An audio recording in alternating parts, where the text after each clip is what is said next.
Smoking causes cancer. Smoking kills. புகைப்பிடித்தல் புற்றுநோயை உண்டாக்கும் மற்றும் உயிரை கொல்லும். Consumption of alcohol is injurious to health. மது அருந்துதல் உடல் நலத்திற்கு கேடு விளைவிக்கும். Be safe, don't drink and drive. பாதுகாப்பாக இருப்பீர், மது அருந்துவிட்டு வாகனம் ஓட்டாதீர்.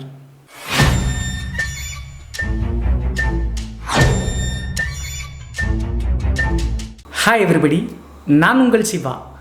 Welcome to our channel. இன்றைய காணொலியில் ஈரோட்டுக்கு அருகாமையில் நடந்த ஒரு அதிபயங்கர அமானுஷ்ய திகில் சம்பவத்தை தாங்க முழுமையாக பார்க்க போகிறோம்.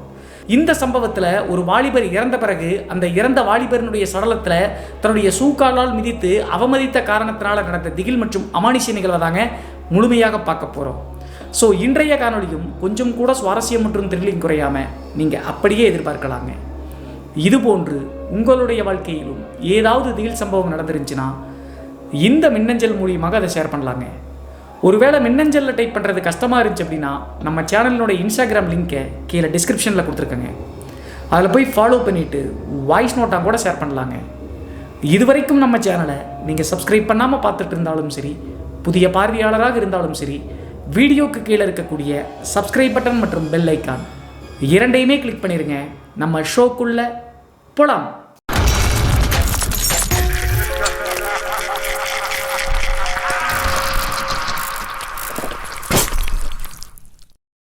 இந்த அமானுஷ்ய சம்பவம் நான் ஏற்கனவே சொன்ன மாதிரி தமிழ்நாட்டினுடைய ஈரோடிலிருந்து ஒரு 15-20 கிலோமீட்டர் தள்ளி இருக்கக்கூடிய ஒரு அழகிய கிராமத்தில் 1990ஆம் காலகட்டத்தில் நடந்த திகில் நிகழ்வு தாங்க இந்த நிகழ்வு. இந்த சம்பவத்தை நம்மளுக்கு மின்னஞ்சல் மூலியமாக ஷேர் பண்ணது சாதிக் அப்படிங்கிற நம்ம சேனலுடைய சப்ஸ்கிரைபருங்க. இந்த நிகழ்வு இவருக்கு நடந்ததா அப்படின்னு சொல்லி பார்த்தா இல்லைங்க. 90ஆம் காலகட்டத்தில் இந்த சாதிக்கினுடைய அப்பாவினுடைய நெருங்கிய நண்பராக இருந்த மணிமாறன் அப்படிங்கிற நபருக்கு நடந்த சம்பவம் தாங்க இந்த சம்பவம். அப்படி என்ன நடந்துச்சு அப்படின்னு சொல்லி பார்த்தா 90ஆம் காலகட்டத்தில் இந்த அமானுஷ்ய சம்பவத்தால் பாதிக்கப்பட்ட மணிமாறன் மற்றும் அவங்களுடைய ஃபேமிலி ஈரோடிலிருந்து ஒரு 15-16 கிலோமீட்டர் தள்ளி இருக்கக்கூடிய ஒரு கிராமத்தில் வாழ்ந்துட்டு இருந்தாங்க. அது மட்டும் இல்லாமல் இந்த மணிமாறன் அப்படிங்கிறவர் அப்போது காவல்துறையில் கான்ஸ்டபிளாக ஒர்க் பண்ணிட்டு இருந்திருக்காருங்க. இவருக்கு 45 வயது தோராயமாக இருந்திருக்குங்க 90ஆம் காலகட்டத்தில். அது மட்டும் இல்லாமல் இவருடைய வாரிசாக இருக்கக்கூடிய ஒரு 20-21 வயது இருக்கக்கூடிய சகுந்தலா அப்படிங்கிற தன்னுடைய மகளும் இருந்திருக்காங்க. இப்படி இருக்கும்போது இந்த மணிமாறன் அப்படிங்கிறவர் நான் ஏற்கனவே சொன்ன மாதிரி ஈரோட்டிலிருந்து ஒரு 15 கிலோமீட்டர் தள்ளி இருக்கக்கூடிய ஒரு கிராமத்தில் வீட்டில் தான் தன்னுடைய மனைவியோடு வாழ்ந்துட்டு இருக்காங்க. 20-21 வயது இருக்கக்கூடிய தன்னுடைய மகள் சகுந்தலா எங்கே இருக்காங்க அப்படின்னு சொல்லி பார்த்தா ஈரோடு சிட்டியில் இருக்கக்கூடிய தன்னுடைய பாட்டியோடு தாங்க சிறு வயதிலிருந்து வாழ்ந்தாங்க. 90ஆம் காலகட்டத்தில் ஈரோட்டில் இருக்கக்கூடிய சகுந்தலாவுடைய பாட்டி மரணிச்சு போயிட்டாங்க, ஏஜ் அதிகமான காரணத்தினால. அதற்கடுத்து அந்த ஈமச் சடங்குகள்லாம் முடிச்சு தன்னுடைய மகளான சகுந்தலாவை இனிமேல் அங்கே விட முடியாது அப்படின்னு சொல்லிட்டு சொந்த ஊரான அந்த ஈரோட்டிலிருந்து 15 கிலோமீட்டர் தொலைவில் இருக்கக்கூடிய வில்லேஜுக்கே கூப்பிட்டு வந்துட்டாங்க. அப்போது இந்த சகுந்தலா அப்படிங்கிற பெண் கல்லூரிக்கு போயிட்டு வந்துருக்காங்க, 1ஆம் ஆண்டோ 2ஆம் ஆண்டோ. அப்பா அம்மாவோடு வந்த இந்த சகுந்தலாவுக்கு அதற்கடுத்து தான் பிரச்சனை வர ஆரம்பிச்சுங்க. என்ன ஆச்சு அப்படின்னு சொல்லி பார்த்தா இந்த மணிமாறன் மற்றும் அவங்களுடைய மனைவி சகுந்தலா இருக்கக்கூடிய அந்த கிராமத்திலே சேர்ந்த கவுன்சிலருடைய மகன் ஒருத்தருங்க. அவருடைய பெயர் துரைங்க. அவருக்கும் வயது தோராயமாக ஒரு 24-25 இருக்குங்க. அது மட்டும் இல்லாமல் அப்பாவினுடைய சொத்துல ஊதாரித்தனமாக சுற்றிட்டு இருந்திருக்காருங்க. அதே நேரத்தில் பெண்கள் விஷயத்தில் கொஞ்சம் வீக்கான ஆளுங்க. ஏகப்பட்ட கெட்ட பெயரோடு அந்த கிராமத்தில் இருக்கக்கூடிய மோசமான வாலிபர் அப்படின்னு சொல்லாங்க. இப்படி இருக்கும்போது மணிமாறனுடைய மகளான சகுந்தலா அப்படிங்கிறவங்க அந்த கிராமத்துக்கு பிரச்சனை ஸ்டார்ட் ஆக ஆரம்பிச்சுங்க. இந்த சகுந்தலா அப்படிங்கிற இந்த பெண்ணை பற்றி சொல்லணும் அப்படின்னா நல்ல ஒரு அழகான பெண்மணி அப்படின்னு சொல்லலாங்க.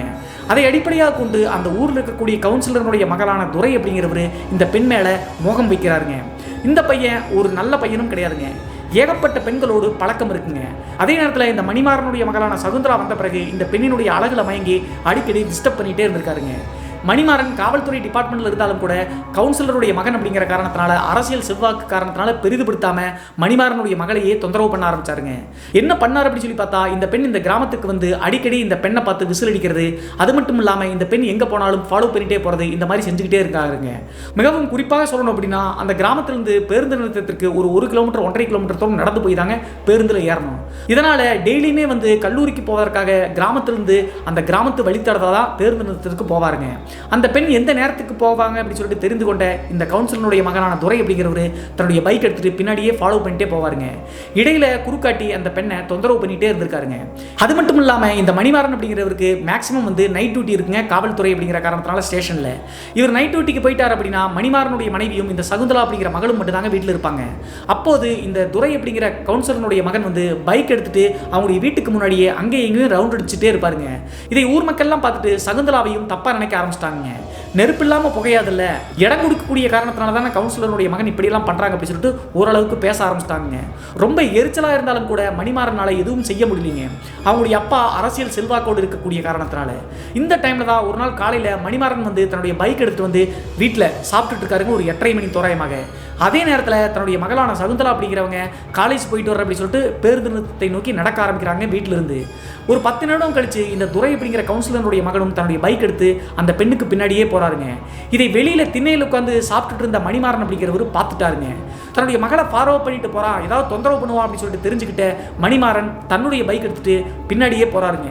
கரெக்டாக இந்த கவுன்சிலருடைய மகன் என்ன பண்ணார் அப்படின்னா பேருந்து நிறுத்தத்திற்கு ஒரு 1/2 கிலோமீட்டருக்கு முன்னாடி சகுந்தலாவை குறுக்க பிளாக் பண்ணிட்டாருங்க. பைக்கை குறுக்கு போட்டு திட்டமிட்டு வந்து மல்லிகைப்பூவை வாங்கிட்டு வந்துருப்பாருங்க. அந்த மல்லிகைப்பூவை சகுந்தலா கிட்ட கம்பல் பண்ணி கொடுத்து வாங்கிக்கோ அப்படின்னு சொல்லிட்டு மிரட்டிட்டு இருக்காருங்க. ஆனால் இந்த சகுந்தலா அப்படிங்கிற பெண் ஒரு நல்ல பெண் அப்படின்னே சொல்லலாங்க. ஆண்களை ஏறெடுத்து கூட பார்க்க மாட்டாங்க. இப்படி கம்பல் பண்ணி தொந்தரவு பண்ண காரணத்தினால பயந்து போயிட்டாங்க சகுந்தலா. பஸ்ஸுக்கு டைம் ஆச்சு, என்னை விடுங்க அப்படின்னு சொல்லிட்டு அழுகவே ஆரம்பிச்சிட்டாங்க. அதே நேரத்தில் இப்படி பண்ணிகிட்டே இருக்கும்போது பின்னாடி வந்த சகுந்தலாவினுடைய அப்பாவான மணிமாறனும் வந்துட்டாருங்க. அப்போது மணிமாறன் பக்கத்தில் நெருங்கி வந்த உடனே இந்த கவுன்சிலருடைய மகன் விலகி போய் ஒரு 2 அடி 3 அடி தள்ளி போய் நின்றுட்டாருங்க. அப்போதும் சகுந்தலா அழுது தாங்க இருக்காங்க. கோபத்தினுடைய உச்சிக்கே போன மணிமாறன் வந்து பைக்கை விட்டு கீழே இறங்கி கவுன்சிலருடைய மகனை ஓங்கி பலார்னு அரசிட்டாருங்க. நான் போலீஸ் இருக்கிறத மறந்துடாதீங்கடா, உங்கள் அப்பா பெரிய ஆளாக இருந்தால் அது எங்கிட்டேலாம் படிக்காது, என் பிள்ளை இனிமேல் நீ தொந்தரவு பண்ண அப்படின்னா மனுஷனாகவே இருக்க மாட்டேன் அப்படின்னு சொல்லிட்டு மிரட்டி விடுறாருங்க. அதற்கடுத்து ஒரு அறையும் வாங்கிட்டு அந்த துரை அப்படிங்கிறவர் தன்னுடைய பைக் எடுத்துட்டு சிரிச்சுக்கிட்டே ஏளனமாக சிரிச்சுக்கிட்டே உன்னால் என்ன பண்ண முடியும் அப்படின்னு சொல்லிட்டு ஒரு ஏளன பார்வையோடு பார்த்துட்டு கிளம்பி வந்துட்டாருங்க. அதற்கு பின்பு மணிமாறன் சேஃப்டியாக எடுத்துகிட்டு போய் பேருந்தில் ஏற்றி விட்டு மறுபடியும் வீட்டுக்கு வந்திருக்காருங்க. அன்றைய நாள் இருந்தே மணிமாறன் கோபமாக தாங்க இருந்திருக்காரு. ஆனால் போலீஸ் ஸ்டேஷனில் அவசரமாக வேலை இருக்கக்கூடிய காரணத்தினால போய் வேலையெல்லாம் முடிச்சுட்டு மறுபடியும் மாலை நேரத்திலேயே தன்னுடைய மகளை கொண்டு வந்து தன்னுடைய பைக்கிலேயே வில்லேஜில் விட்டுட்டு நேராக கவுன்சிலர் வீட்டுக்கு மாலை ஒரு 5 மணி தோராயமாக போகிறாருங்க. கவுன்சிலர் வீட்டுக்கு முன்னாடி போய் பைக் நிறுத்திட்டு உள்ளே என்ட்ரி ஆகிறாருங்க. அப்போது கவுன்சிலருக்கு பக்கத்தில் தாங்க மகனும் நின்றுட்டு இருந்திருக்காரு. இவர் உள்ள வர்றதை பார்த்துட்டு டக்குன்னு வீட்டுக்குள்ளே போயிட்டாருங்க. அதற்கடுத்து மணிமாறன் கவுன்சிலர் பக்கத்தில் வந்துட்டு நடந்த விஷயங்கள் அனைத்தையும் கோபமாக சொல்லியிருக்காருங்க. உங்கள் மகன் பண்ணுறது சரியில்லை, ஊருக்குள்ளே என்னுடைய மகளையும் தப்பாக பேசுகிறாங்க, இப்படியே பண்ணிட்டு இருந்தான்னா நல்லா இருக்காது அப்படின்னு சொல்லிட்டு இப்படி சத்தம் போடுறாருங்க. ஆனால் கவுன்சிலர் அதை கொஞ்சம் கூட காதில் வாங்காமல் தன்னுடைய மகன் செஞ்சது தவறுன்னு கூட எண்ணாமல் மணிமாறனை தாங்க திருப்பி பேசுகிறாரு. இளமட்ட வயசு இருக்கக்கூடிய காரணத்தினால அப்படி தான் பண்ணுவாங்க. காலையில் என்னுடைய மகனை அரைஞ்சிட்டேன் அப்படின்னு சொல்லிட்டு ஊருக்குள்ளே கேள்விப்பட்டேன், ஆனால் அதை கூட நான் எதிர்த்து பேசலை, இனிமேல் இந்த வேலையெல்லாம் வச்சுக்காத, அவங்களுக்குள்ள சிறு வயது என்னமோ பேசிட்டு முடிச்சுக்க போகிறாங்க அப்படின்னு சொல்லிட்டு இப்படி பேசுகிறாருங்க. இதை கேட்ட உடனே மணிமாறனுக்கு ஷாக் ஆயிடுச்சுங்க. தவறு செய்யக்கூடிய தன்னுடைய மகனை கண்டிக்காம நம்மளை இப்படி பேசுறாரு அப்படின்னு சொல்லிட்டு வேற வழி இல்லாமல், ஏன்னா அரசியல் செல்வாக்கோடு இருக்கக்கூடிய காரணத்தினால திரும்பி வீட்டுக்கு வந்துட்டாருங்க. அது மட்டும் இல்லாமல் அந்த கவுன்சிலருக்கும் இவர் வேலை செய்யக்கூடிய ஸ்டேஷனில் இருக்கக்கூடிய இன்ஸ்பெக்டருக்கும் நல்ல நட்பு இருக்குங்க. அதை அடிப்படையாக கொண்டு இதற்கு மேலே பேசணும் அப்படின்னா இன்ஸ்பெக்டருக்கான சொல்லிடுவார் அப்படின்னு சொல்லிட்டு மனசு நொந்து போய் வீட்டுக்கு வந்துட்டாருங்க. இந்த நிகழ்வுக்கு பின்பாவது கவுன்சிலருடைய மகன் துரை திருந்தினாரா அப்படின்னு சொல்லி பார்த்தா இல்லைங்க. அவருடைய டெய்லி ரொட்டீன் பிஹேவியரை செஞ்சுக்கிட்டே தாங்க இருந்தார். டெய்லியுமே அந்த கிராமத்து வீதிகளில் ஏதாவது கடையில் வந்து ஜாமானை வாங்க போனாவோ அல்லது தண்ணி பிடிக்க போனாவோ இந்த கவுன்சிலருடைய மகன் தன்னுடைய பைக்கில் வந்து சகுந்தலாவை கிண்டல் அடிக்கிறாருங்க. அது மட்டும் இல்லாமல் நான் ஏற்கனவே சொன்ன மாதிரி நைட் டியூட்டிக்கு வந்து மணிமாறன் போயிட்டார் அப்படின்னா அந்த வீட்டுக்கு முன்னாடியே சும்மா வேணும்னே அங்கிட்டும் இங்கிட்டும் பைக் ஓட்டிகிட்டே இருப்பாருங்க. இது இப்படியே போயிட்டு இருக்க மணிமாறன் கோபத்தினுடைய உச்சிக்கே போனாருங்க. அதற்கடுத்து இன்னும் ஒரு வார காலகட்டம் கழிச்சு இன்னொரு பிரச்சனைங்க. என்ன ஆச்சு அப்படின்னு சொல்லி பார்த்தா இந்த கவுன்சிலருடைய மகனான துரையினுடைய நண்பர்கள் சில பேருங்க கிராமத்தில் இருப்பாங்க இல்லையா, அவங்கெல்லாம் என்ன பண்ணாங்க அப்படின்னா ஊரில் இருக்கக்கூடிய பொது சாவடி அப்புறம் இந்த பொது சுவரெல்லாம் இருக்கும்ல, அந்த சுவத்தில் துரை சகுந்தலா அப்படின்னு சொல்லிட்டு இந்த காட்டின் மாதிரி போட்டு கரியில் வந்து வரிஞ்சு விட்டுருவாங்க, அடுப்பு கரியில். இந்த மாதிரி ஊர் முழுக்க எழுத ஆரம்பிச்சாங்க. இதை செய்ய வைத்ததே கவுன்சிலருடைய மகனான துரை தாங்க. நம்மளை கை நீட்டி அடிச்சிட்டான்ல, இன்னும் கேவலப்படுத்தணும் அப்படின்னு சொல்லிட்டு தெரிஞ்சுக்கிட்டா நண்பர்களை ஏவி விட்டாருங்க. அது மட்டும் இல்லாமல் அந்த 1.5 கிலோமீட்டர் தூரத்தில் இருக்கக்கூடிய பேருந்து நிலையத்தில் ஒரு பயணியர் நிலக்கூடை இருக்குங்க. அங்கே பேருந்துக்கு போகக்கூடிய எல்லாருமே வந்து பார்த்தீங்கன்னா அங்கே உட்காந்து தாங்க போகணும்.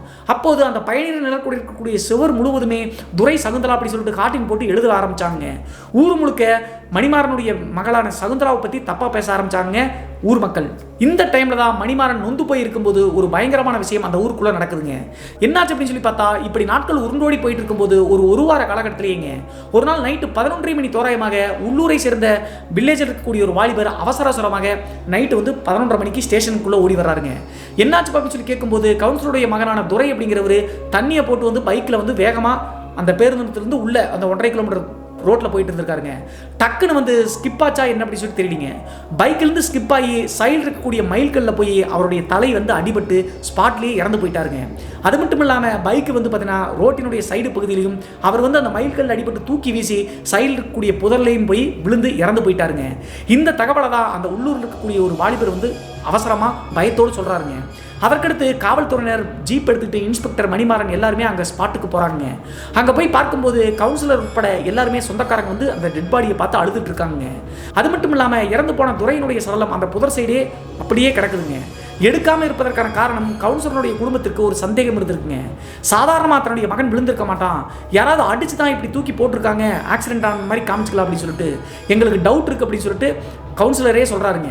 இதை கேட்ட உடனே இன்ஸ்பெக்டர் பார்த்தீங்கன்னா சந்தேக மரணம் அப்படின்னு சொல்லிட்டு கேஸ் எடுத்துக்கலாம், காலையில் வரைக்கும் இந்த டெட் பாடி இருக்கட்டும், ஏன்னா நைட்டு 11:30 மணி ஆயிடுச்சு இல்லை, டெட் பாடி பார்த்தீங்கன்னா அந்த இடத்துலயே இருக்கட்டும், காலையில் ஃபாரன்சிக் டிபார்ட்மெண்ட் மற்ற ப்ரொசீஜர்லாம் முடிச்சுட்டு டெட் பாடி எடுக்கலாம் அப்படின்னு சொல்லிட்டு வைக்க சொல்லிட்டாருங்க. எப்போதுமே காவல்துறையினர் இப்படி செய்வது வழக்கம் தாங்க. அதற்கடுத்து அந்த டெட் பாடிக்கு காவலாக அன்றைய நாள் லோக்கல் இருக்கக்கூடிய மணிமாறனை தாங்க போடுறாங்க. அப்போது அந்த இறப்பை பார்த்த மணிமாறனுக்கு உள்ளுக்குள்ள சந்தோஷங்க.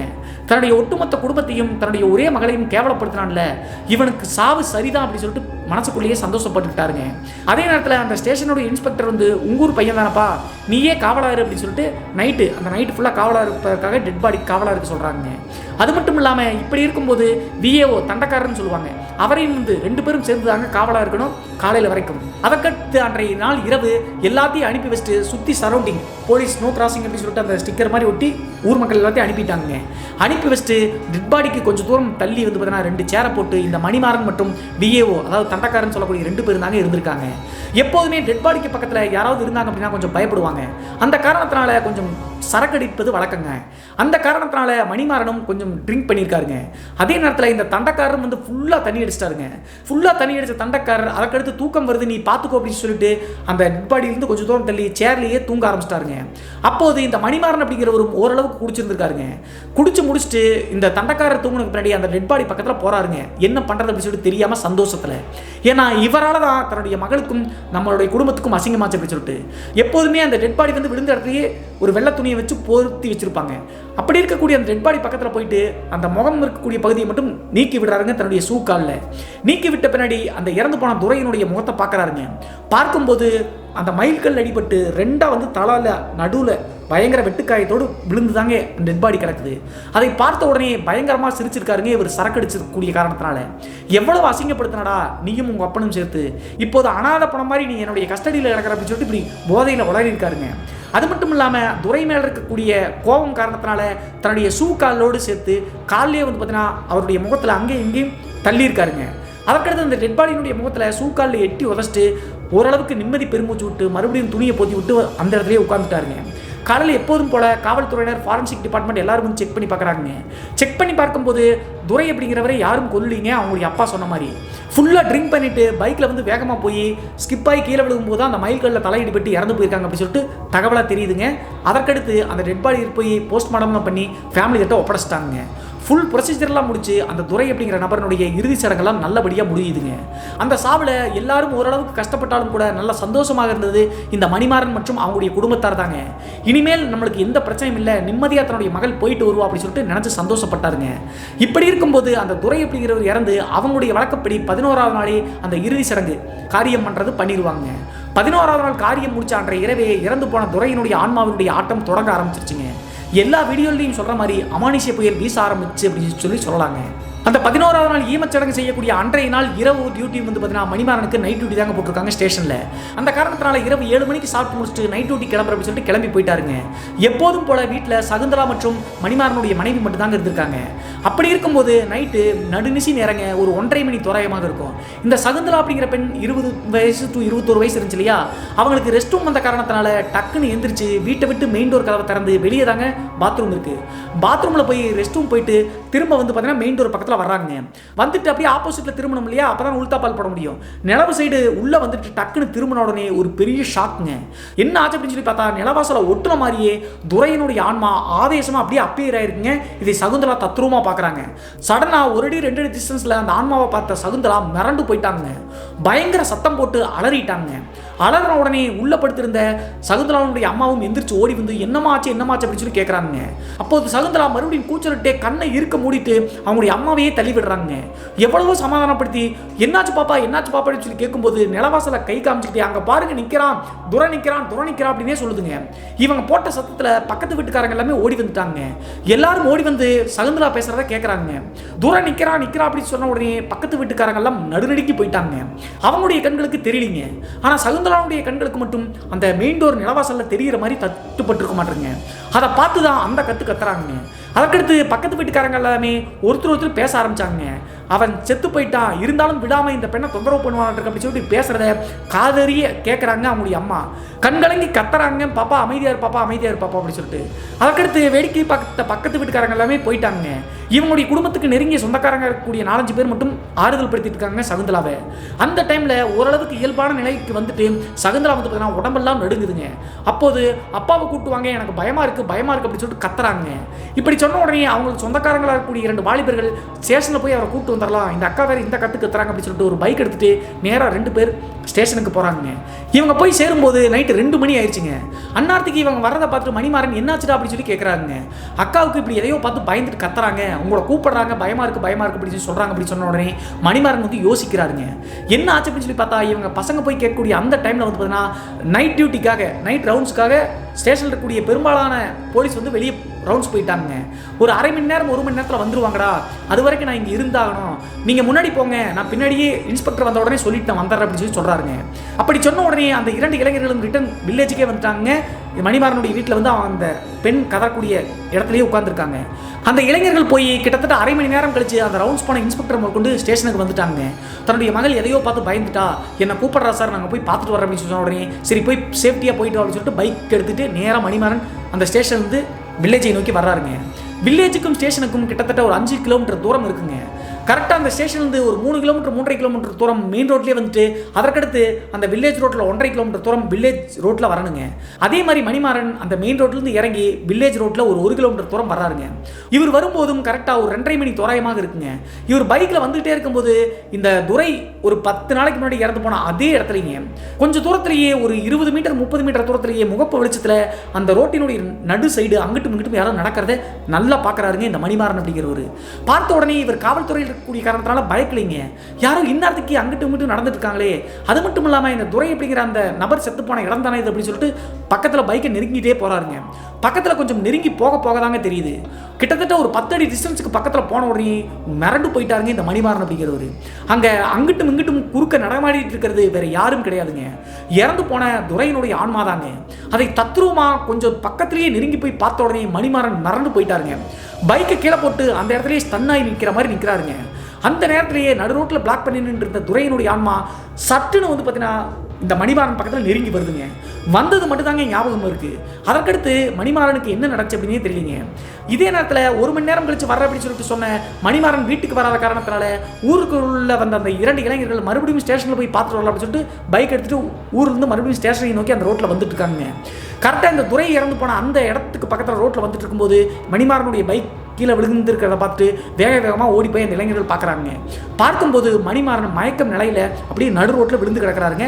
பைக் வந்து பார்த்தீங்கன்னா அப்படி கொஞ்சம் தூரம் 2 அடி 3 அடி தள்ளி விழுந்து கிடக்குது. உடனே அந்த 2 இளைஞர்களும் எவ்வளவோ எழுப்ப ட்ரை பண்ணுறாங்க, மணிமாறன் எந்திரிக்கவே இல்லை.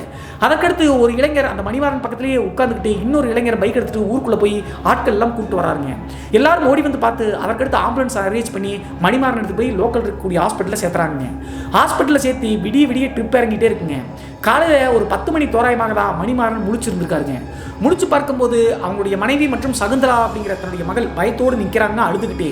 அப்போது இவர் கேள்வி கேட்கறதுக்கு முன்னாடி அவங்களுடைய மனைவி என்னங்க ஆச்சு, வரேன்னு சொல்லிட்டு இருந்தீங்க, வந்த இடத்துல இடையிலேயே ஏன் விழுந்து கிடந்தீங்க அப்படின்னு சொல்லி கேட்ட உடனே நடுக்கத்தோடு ஒரு விஷயத்தை சொல்கிறாருங்க.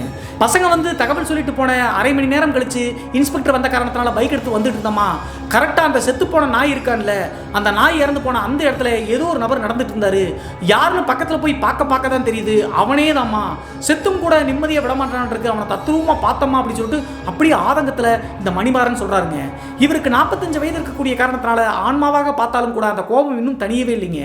இப்படி சொன்ன உடனே பக்கத்தில் ஏற்கனவே நைட் நேரத்தில் நிலைவாசல் பக்கத்தில் அந்த மணிமாறனுடைய ஆன்மாவை மகள் பார்த்தாங்க இல்லையா, அவங்களுடைய அப்பா சொன்ன விஷயத்தை கேட்டு அந்த பெண் மறுபடியும் அழுக ஆரம்பிச்சிட்டாங்க.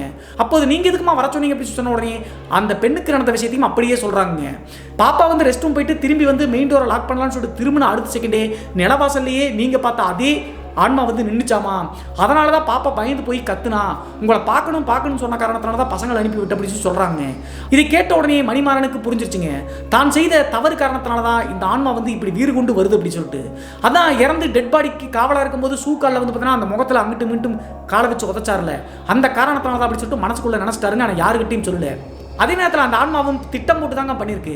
சகுந்தலாவை வந்து பார்த்தீங்கன்னா வீட்டில் நிலவாசல் முன்னாடி அப்பியர் ஆகி பயப்படுத்தணும் அப்படின்னா எப்படியும் தகவல் போய் பின்னாடியே வந்து மணிமாறன் வருவான், அவனை நிப்பாட்டி போட்டு தள்ளிடலாம் அப்படின்னு சொல்லிட்டு நினச்சிட்டாங்க, வர வச்சிருக்கு. ஆனால் கரெக்டாக 1 மணி நேரம் கழிச்சு மணிமாறன் வந்து அந்த இடத்துல விழுந்து கிடந்தார் இல்லையா, 2 வாலிபர்கள் திரும்பி ரிட்டர்ன் போகும்போது அப்போதுதான் வந்து பார்த்தீங்கன்னா மணிமாறனை ஓங்கி பலாரம் கீழே அரைஞ்சு தள்ளி கொல்ல பார்த்துருக்குங்க. மறுபடியும் ரிட்டர்ன் அந்த 2 வாலிபர்களும் அந்த இடத்துக்கு நெருங்கி வந்த உடனே அந்த ஆன்மா டக்குன்னு விலகி போயிருச்சுங்க. ஒரு 10 நிமிடம் அரை மணி நேரம் லேட்டாக வந்திருந்தாங்க அப்படின்னா மணிமாறனை அதே இடத்துல கொண்டிருக்குங்க. கரெக்டாக பசங்க வந்து காப்பாற்றல அப்படின்னா போட்டே தள்ளியிருக்கும் அப்படின்னு சொல்லிட்டு மணிமாறன் பயத்தோடு சொல்கிறாருங்க. இருந்தாலும் இதை வெளியே சொன்னால் யாரும் நம்ப மாட்டாங்க. அதே நேரத்தில் அவன் செத்ததாகவே இருக்கட்டும், மறுபடியும் அவனுடைய பேரை கிளறணும் அப்படின்னா நம்முடைய மகளினுடைய பேருக்கு தான் கெட்ட பேர் ஆகும் அப்படின்னு சொல்லிட்டு நினச்சிக்கிட்டு டிஸ்சார்ஜ் பண்ணி வீட்டுக்கு வர்றாங்க. வீட்டுக்கு வந்த உடனே ஒரு 3 நாள் வந்து பார்த்தீங்கன்னா காவல்துறையில் லீவ் கேட்டு ரெஸ்ட் எடுக்கிற அப்படின்னு சொல்லிட்டாருங்க. அதே மாதிரி ஹாஸ்பிட்டலேருந்து டிஸ்சார்ஜ் ஆகி வீட்டுக்கு வந்து அந்த 3 பேரும் மற்ற இரவு சாப்பிட்டு முடிச்சுட்டு தூங்குறாங்க. எப்போதுமே இந்த மணிமாறன் அப்படிங்கிறவர் ஹாலில் வந்து பார்த்தீங்கன்னா மடக்கட்டல் போட்டு தூங்குவதாங்க வழக்கம். சகுந்தலா மற்றும் அவங்களுடைய மனைவி 2 பேரும் வந்து பார்த்தீங்கன்னா உள் ரூமில் தூங்குவது வழக்குங்க. அதே மாதிரி தான் அன்றைய நாள் இரவு சாப்பிட்டு முடிச்சுட்டு தூங்கிட்டு இருக்காங்க. ஒரு 4 நாளைக்கு முன்னாடி சகுந்தலாவுக்கு எப்படி நடச்சோ அதே மாதிரிங்க நைட்டு 1:30 to 2 மணி இருக்குங்க. ஆழ்ந்த தூக்கத்தில் இருந்த இந்த மணிமாறனுக்கு மெயின் டோர் கதவை யாரோ வேகமாக தட்டுற சத்தம் கேட்குதுங்க. சத்தம் கேட்ட உடனே டக்குன்னு கட்டலேருந்து எந்திரிச்சிட்டாருங்க. எந்திரிச்சு அடுத்தனுடைய அந்த மெயின் டோர் தட்டக்கூடிய சத்தம் நின்றுச்சுங்க. அப்போது யாரோ கதவு தட்டுற சத்தம் கேட்டுச்சு அப்படின்னு சொல்லிட்டு யார் அப்படின்னு சொல்லிட்டு இங்கிருந்து குரல் எழுப்புறாருங்க. ஆனால் எந்த பதிலும் வராத காரணத்தினால ஒருவேளை இமேஜினேஷனாக தான் இருக்கும் அப்படின்னு சொல்லிட்டு மறுபடியும் படுக்கலாம்னு சொல்லிட்டு படுக்கிறாருங்க. படுத்து மறுபடியும் ஒரு 5 நிமிடத்திலேயே முடிச்சுட்டு இருக்கும்போதே மெயின் டோருடைய கதவை யாரோ பயங்கரமாக பட்டுன்னு வேகமாக தட்டுறாங்க. அதற்கடுத்து மடக்கட்டிலிருந்து எந்திரிச்ச மணிமாறன் வந்து யாருன்னு கேட்குறேன்ல பதில் சொல்லுங்க அப்படின்னு சொல்லிட்டு கேட்குறாருங்க. எப்போதுமே இரவு நேரத்தில் யாராவது இப்படி கதவை தட்டினாங்கன்னா இங்கிட்டு இருந்தே கதவை திறக்காம யாருன்னு கேட்பது வழக்குங்க. அதே மாதிரி தான் இந்த மணிமாறன் கேட்டிருக்காருங்க. ஆனால் மறுபடியும் எந்தவித பதிலும் வராத காரணத்தினால இந்த மணிமாறன் என்ன பண்ணாரு அப்படின்னா இந்த மெயின் டோருக்கு பக்கத்திலே வந்து பார்த்தீங்கன்னா ஒரு சின்ன ஜன்னல் இருக்குங்க. அந்த ஜன்னலை திறந்து பார்த்தோம் அப்படின்னா வாசப்படி நல்லாவே பார்க்கலாங்க. அந்த ஜன்னலை திறந்து பார்க்கலாம் அப்படின்னு சொல்லிட்டு மடக்கட்டிலிருந்து எந்திரிச்சு ஜன்னலை திறந்து பார்க்குறாருங்க. திறந்து பார்க்கும்போது இவருக்கு பெரிய அதிர்ச்சிங்க. என்ன ஆச்சு அப்படின்னு சொல்லி பார்த்தா இவருடைய வீட்டினுடைய வாசல் சைடில் வந்து பார்த்தீங்கன்னா ஆப்போசிட் சைடில் நிறைய பூச்செடிகள் போட்டிருக்காங்க. அது மட்டும் இல்லாமல் ஒரு 3 அடி உயரத்துக்கு ஆலா பிளாக்காக மதில் சுவர் கட்டியிருக்காங்க. அந்த பூச்செடிகள் இருக்கக்கூடிய அந்த இடத்துல இறந்து போன துரையினுடைய ஆன்மா அப்படியே வந்து பார்த்தீங்கன்னா அந்த மதில் சுவர் மேலே இப்படி கையை வச்சுட்டு ஏளனச்சிரி போடு இப்படி பண்ணிட்டு இருக்குங்க. உயிரோடு இருக்கும்போது இந்த துரை அப்படிங்கிறவர் நைட் நேரத்தில் மணிமாறன் போயிட்டார் அப்படின்னா அடிக்கடி வந்து பார்த்தீங்கன்னா அந்த ஆலா பிளாக் மாதிரி இருக்கக்கூடிய மதில் சுவரில் பைக்கை சைடில் சாத்தி இப்படி வச்சுட்டு அந்த சகுந்தலாவை கிண்டல் அடிப்பது வழக்குங்க. அதே மாதிரி தான் இறந்து போன துரையினுடைய ஆன்மா உருவத்தில் இப்படி பண்ணுதுங்க. இதை ஜன்னல் வழியாக பார்த்த மணிமாறன் மிரண்டு போயிட்டாருங்க. அதற்கடுத்து வேகமாக உள் ரூமுக்கு ஓடி போய் தன்னுடைய மனைவியை எழுப்பிட்டாருங்க. அவன் மறுபடியும் வந்துட்டா அப்படின்னு சொன்ன உடனே 2 பேருக்கும் என்ன பண்ணுறதுன்னு தெரியலிங்க. இருந்தாலும் கணவர் வந்து காவல்துறையில் இருக்காங்க. இவங்களுடைய மனைவிக்கும் ஒரு 40 வயசு இருக்கும். நம்மளே பயந்தோம் அப்படின்னா நம்முடைய மகளான சகுந்தலா பயந்துருவா அப்படின்னு சொல்லிட்டு நினச்சிக்கிட்டு என்னதான் இருக்குன்னு போய் பார்த்துடலாம் அப்படின்னு சொல்லிட்டு 2 பேரும் சேர்ந்து அந்த ஜன்னல் வழியே எட்டி பார்க்குறாங்க. மறுபடியும் எட்டி பார்க்கும்போது மணிமாறன் சொன்ன மாதிரி அந்த பூச்செடிகள் பக்கத்தில் அந்த துரையினுடைய ஆன்மா காணுங்க. எங்கேங்க அந்த ஆன்மா இருந்துச்சுன்னு சொன்னீங்க, காண அப்படின்னு சொன்ன உடனே நான் பார்த்தேன்டி அந்த மதில் சுவரில் வந்து பார்த்தீங்கன்னா கையை இப்படி வச்சுட்டு ஏளனச்சிரி போடு அந்த உருவம் நின்றுச்சு அப்படின்னு சொல்லியிருக்காருங்க. சரி நம்ம 2 பேரும் இருக்கும்ல தைரியத்தை வரவழைச்சிட்டு மெயின் டோர் கதவை திறந்து அந்த பூச்செடிகள் பக்கத்தில் நேரிலே போய் பார்க்கலாம்னு சொல்லிட்டு கணவன் மனைவி அங்கே போகிறாங்க.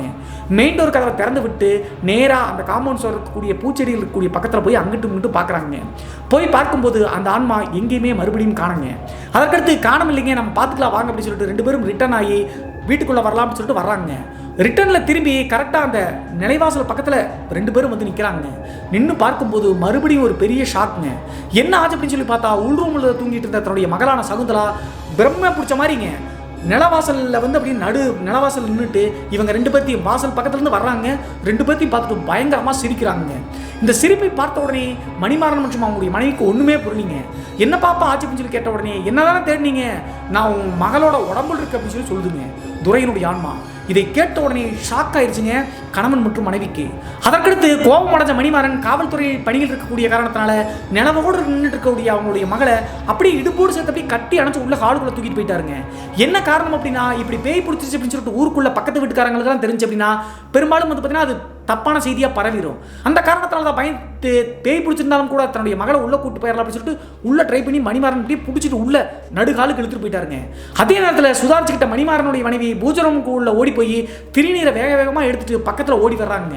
வர்றதுக்குள்ளேயே அப்படியே சகுந்தலா வந்து பார்த்தீங்கன்னா ஒரு சிரிச்சுக்கிட்டே, உன் குடும்பத்தையே விட மாட்டேன்டா, சாகும்போது என்னுடைய சடலத்துக்கு காவலாக இருந்து சூக்காலில் என்னை உதச்சல்ல அப்படின்னு சொல்லிட்டு அவருடைய மகளினுடைய வாயினாலேயே சொல்லிட்டு டக்குன்னு விலகி போயிடுச்சுங்க. இப்படி சொல்லும்போது மணிமாறனுடைய மனைவி அப்படியே கேட்டாங்க. அதற்கடுத்து மகள் வந்து மயக்கம் போட்டு விழுந்த உடனே என்னையா பண்ணி வச்ச இப்படி அது சொல்லுது அப்படின்னு சொல்லி கேட்ட உடனே, ஆமாம் உயிரோடு இருக்கும்போது நம்முடைய மகளையும் நம்முடைய குடும்பத்தையும் எவ்வளோ அவமானப்படுத்தினா, அதனால் காவலுக்கு இருக்கும்போது லைட்டாக தண்ணி போட்டிருந்தேன், சூக்காலில் வந்து பார்த்தீங்கன்னா அவனுடைய முகத்தை வந்து அங்கிட்டு இங்கிட்டு உதச்சு அப்படின்னு சொல்லி சொல்லியிருக்காருங்க. அப்போது அவங்களுடைய மனைவி கண்டபடி திட்டிருக்காருங்க. நீ செஞ்ச இந்த பெரிய தவறு காரணத்தினால தான் ஆவேசமாக வந்து அது திரும்பி வந்திருக்கு, நம்முடைய மகனுடைய உடம்பை வேற ப்ரொசஸ் பண்ணிருச்சு, நம்மளை என்ன பாடுபடுத்த போகுதோ அப்படின்னு சொல்லிட்டு அழுக ஆரம்பிச்சிட்டாங்க அவங்களுடைய மனைவி. அதற்கடுத்து மணிமாறன் என்ன பண்ணாருன்னா, அமைதியாக இருக்கு வேற ஒரு வழி இருக்கு அப்படின்னு சொல்லிட்டு அவசரமாக மணிமாறனுடைய அப்பா அம்மாவும் ஈரோட்டில் தாங்க இருக்காங்க. அங்கே ஃபோன் பண்ணி நடந்த விஷயங்கள் அனைத்தையும் அப்படியே சொல்கிறாங்க. அப்படி சொன்ன உடனே மணிமாறனுடைய அப்பா அம்மா வயசானவங்களா இருந்தாலும் கூட பேத்தியை பார்ப்பதற்காக இங்கே வர்றாங்க. ஃபர்ஸ்ட் வந்து ஈரோட்டில் இருக்கும்போது யாருக்கிட்ட இருந்தாங்க அப்படின்னா அம்மா கிட்ட இருந்தாங்க, அவங்க தான் இறந்து போயிட்டாங்கல்ல. ஆனால் மணிமாறனுடைய அம்மா அப்பா இன்னும் உயிரோடு தான் இருக்காங்க.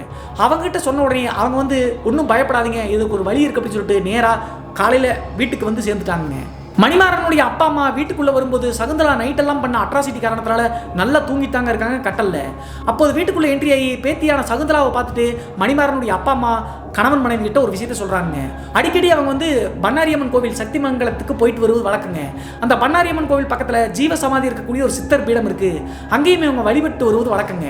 அந்த சித்தர் பீடத்தில் வந்து பார்த்தீங்கன்னா இந்த மாதிரி பேய் பிடிச்சவங்களை நிறைய பேர்த்த கூட்டிகிட்டு வந்து ஓட்டி இருக்கிறத மணிமாறனுடைய அம்மா அப்பா அங்கே போய் வழிபடும் போது பார்த்துருக்காங்க. அதை மனசில் நினச்சி தான் தைரியத்தை வரவழைச்சிட்டு வந்திருக்காங்க. இதை அப்படியே கணவன் மற்றும் மனைவி கிட்ட சொல்கிறாங்க. சகுந்தலாவை அங்கே கூட்டிட்டு போனோம் அப்படின்னா கண்டிப்பாக அந்த ஜீவசமாதியில் இருக்கக்கூடிய சித்தரனுடைய ஆன்மா வந்து காப்பாற்றிடும் அப்படின்னு சொல்லிட்டு இதை பேசிகிட்டே இருக்காங்க. இப்படி பேசிகிட்டே இருக்கும்போது நார்மலாக படுத்து தூங்கிட்டு இருந்த சகுந்தலா அப்படியே அந்த ஆன்மா கேட்டுட்டு இருக்க மாட்டேங்குங்க.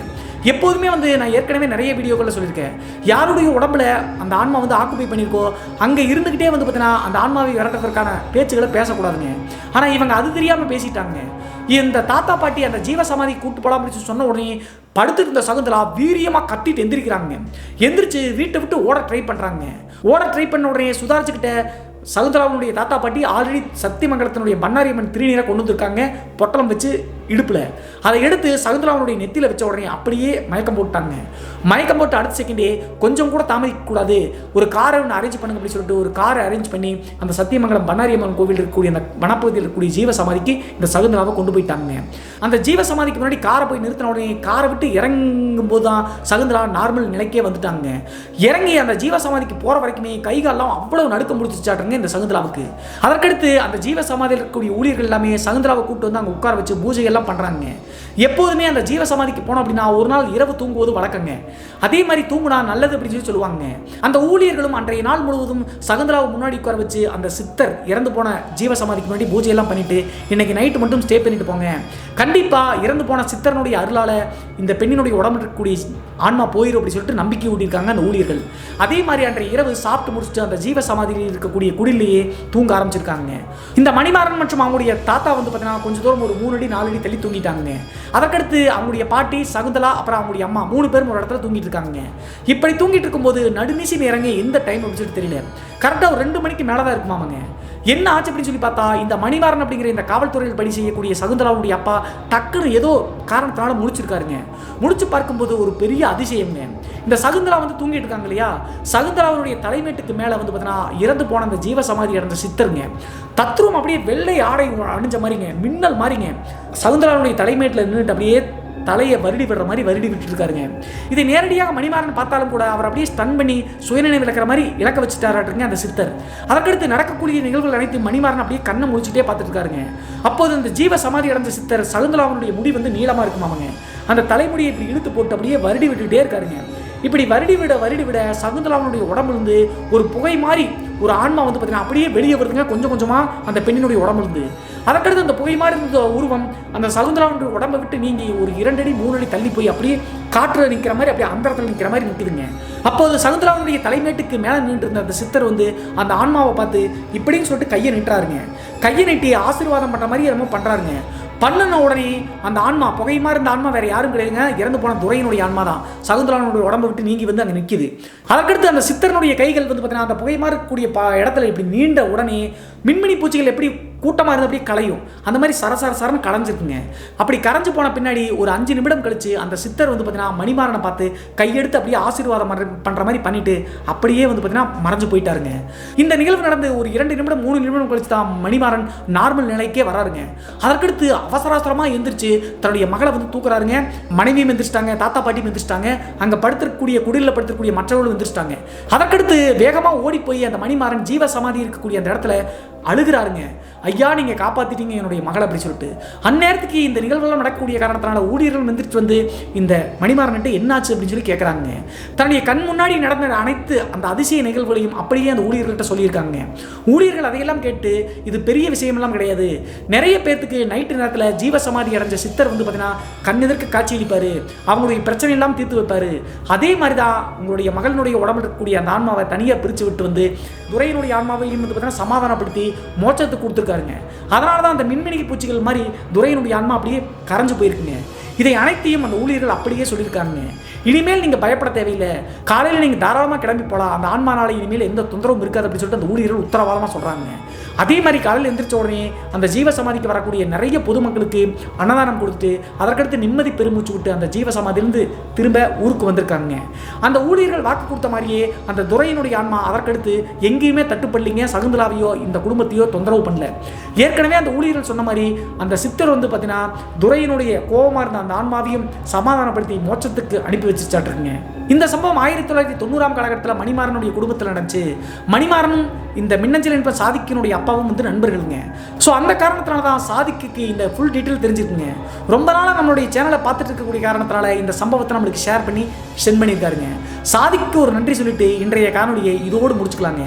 இந்த சம்பவத்திலையும் நாம் தெரிஞ்சுக்க வேண்டியது என்ன அப்படின்னு சொல்லி பார்த்தா, துரை வந்து பார்த்தீங்கன்னா உயிரோடு இருக்கும்போது செய்த விஷயங்கள் எல்லாமே தவறுதாங்க. ஒரு பெண்ணுக்கு இஷ்டம் இல்லாமல் இருக்கும்போது அந்த பெண்ணை கம்பல் பண்ணி பூ கொடுக்கறது, பிளாக் பண்ணி அந்த பெண்ணை அசிங்கப்படுத்துறது, ஊர் முழுக்க அந்த பெண்ணையும் தன்னுடைய பேரையும் எழுத வச்சது எல்லாமே தவறுதாங்க. அந்த பெண்ணினுடைய குடும்பத்தார், அதாவது மணிமாறனுடைய அப்பா அம்மா எவ்வளவு கஷ்டப்பட்டிருப்பாங்க. பெண் குழந்தைகளை இந்த சமுதாயத்தை வளர்க்குறதே பெரிய விஷயங்க. இந்த மாதிரி ஒரு கெட்ட பேர் வந்துச்சு அப்படின்னா அந்த பெண்ணினுடைய எதிர்காலம் என்ன ஆகும் அப்படின்னு சொல்லிட்டு வாலிபர்கள் எப்போதுமே புரிஞ்சுக்கணுங்க. இது 90 காலகட்டத்தில் மட்டும் இல்லைங்க, இப்போதும் நிறைய இடங்களில் சகுந்தலாக்கு நினைக்கிற மாதிரி நிறைய கஷ்டங்களில் வந்து பார்த்தீங்கன்னா சில இளைஞர்கள் வாலிபர்கள் கொடுத்துட்டாங்க இருக்காங்க. அதே நேரத்தில் சமுதாயத்தில் ஒரு சில வாலிபர்கள் தாங்க இப்படி இருக்காங்க. பெரும்பான்மையான வாலிபர்கள் பெண்கள் கிட்ட கண்ணியத்தோடு நடந்துக்கிறாங்க. அது மட்டும் இல்லாமல் வேறொரு குடும்பத்தினுடைய பெண்ணாக இருந்தாலும் கூட நிறைய இடங்களில் பெண்கள் பாதிக்கப்படும் போது வாலிபர்கள் நிறைய பேர் கண்ணியமாக எதிர்த்து நிற்கிறாங்க, அந்த பெண்களுக்கு காவல் தெய்வம் மாதிரி நிற்கிறாங்க. ஸோ அந்த வாலிபர்களையும் கண்டிப்பாக நம்ம பாராட்டி தாங்க ஆகணும். இன்றைய காணொலி பற்றிய உங்களுடைய கருத்து என்ன அப்படி சொல்லிட்டு மறக்காம கமெண்ட் பாக்ஸில் கமெண்ட் பண்ணுங்க. இது போன்று உங்களுடைய வாழ்க்கையிலும் ஏதாவது திகில் சம்பவம் நடந்துருச்சுன்னா இந்த மின்னஞ்சல் மூலியமாக அதை ஷேர் பண்ணலாங்க. ஒருவேளை மின்னஞ்சலில் டைப் பண்ணுறது கஷ்டமாக இருந்துச்சு அப்படின்னா நம்ம சேனலோட இன்ஸ்டாகிராம் லிங்கை கீழே டிஸ்கிரிப்ஷனில் கொடுத்துருக்காங்க, அதில் போய் ஃபாலோ பண்ணிவிட்டு வாய்ஸ் நோட்டாக கூட ஷேர் பண்ணலாங்க. மீண்டும் ஒரு த்ரில்லிங்கான அமானுஷ எபிசோடுடன் உங்களை சந்திக்கும் வரை நான் உங்கள் சிவா.